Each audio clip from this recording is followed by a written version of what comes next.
Income তো মানুষের সপ্তাহে অনুযায়ী বাড়ছে না। যারা এগুলো তদারকি করবে তারা তো আরামে বসে বুফে খাচ্ছে, 10 পদের জায়গা 20 পদ খাচ্ছে। আমাদের তো 2 পদ খেতে যেয়ে নাভিশ্বাস অবস্থা। হ্যাঁ, দাম তো আসলে মানে প্রতি সপ্তাহেই তো মনে হয় একটু একটু করে বেড়ে যাচ্ছে সব কিছু।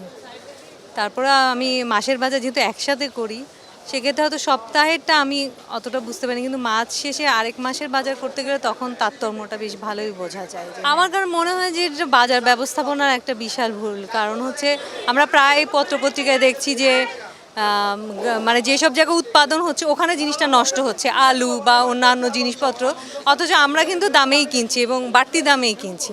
তার মানে বাজার ব্যবস্থাপনার কোথাও আমাদের ত্রুটি আছে, যে কারণে কৃষকরাও যেখানে পাচ্ছে না, অথচ আমরা ভোক্তারাও কিন্তু লোকসানের সম্মুখীন হচ্ছি। তাহলে মাঝখানে কারা আসলে লাভবান হচ্ছে, এটা কিন্তু আসলে দেখার বিষয়, এটা কিন্তু জানার বিষয় যে ওইখানে আসলে আমাদের প্রশ্নবোধক চিহ্নটা, এবং ওইখানে কিন্তু আমরা কোনো পরিষ্কার কোনো উত্তর কিন্তু পাচ্ছি না। ইনকাম তো মানুষের সপ্তাহে অনুযায়ী বাড়ছে না, কারোটাই বাড়ছে না। তো ইনকাম যদি না বাড়ে, সেক্ষেত্রে যদি আমার মানে জিনিসের দাম বাড়তে থাকে, তাহলে মানুষ কোথায় ব্যালেন্স করছে? তার শখের জায়গাটা ব্যালেন্স করছে, তার এরকম অনেক জিনিস আছে যেটা জরুরি কিন্তু এখন করলো না হয়তো। বিভিন্নভাবে মানুষ ব্যালেন্স করছে ব্যাপারটা। প্রভাব নিশ্চয়ই পড়ে, জীবনযাত্রায় অবশ্যই প্রভাব পড়ছে এটা। ভাই বাজার তো করছে, জি, বাজার করতে এসে তো হাঁসফাঁস অবস্থা আর কি।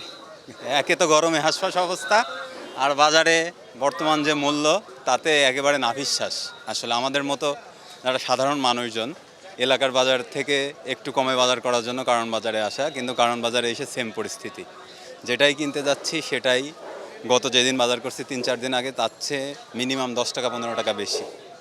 যেমন আলুর দাম বেড়ে গেছে, পেঁয়াজের দাম বাড়ছে, সবজির দাম কোনোটাই 60 টাকা বা 50 টাকা বা 70 টাকার নিচে কোনো সবজি নেই, আপনি কিনে খেতেই পারবেন না আসলে।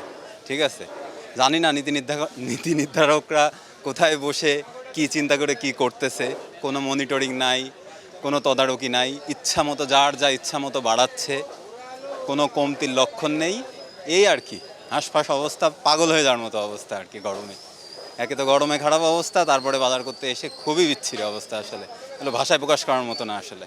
ঠিক আছে, দাম বাড়তির কারণ হিসেবে কি দোকানিরা কিছু বলেছে যে এই জন্য বেড়ে গেছে? দোকানিদেরকে জিজ্ঞেস করলে তারা শুধুই বলে যে আমাদেরকে বেশি দামে কিনে আনা লাগতেছে, তাই আমরা বেশি দামে বিক্রি করতেছি। আসলে তো আমাদের দেশে সুবিধা নেয় হলো মধ্যস্বত্বভোগীরা। ঠিক আছে, এই জায়গাটাতেই তো আমরা ট্রেস করতে পারি না। আর যারা এগুলো তদারকি করবে তারা তো আরামে বসে বুফে খাচ্ছে, তাদের তো নিজেদের বাজার করা লাগে না। তারা তো ধরেন তাদের কাছে আসতেছে, তারা টেবিলে বসে 10 পদের জায়গা 20 পদ খাচ্ছে। আমাদের তো 2 পদ খেতে যেয়ে নাভিশ্বাস অবস্থা আর কি।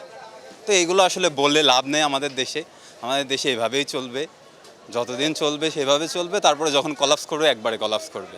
নো ওয়ে, আসলে এভাবে চলতে পারে না আর কি। এত বিচ্ছিরিভাবে একটা দেশ চলতে পারে, এটা আসলে আনবিলিভেবল।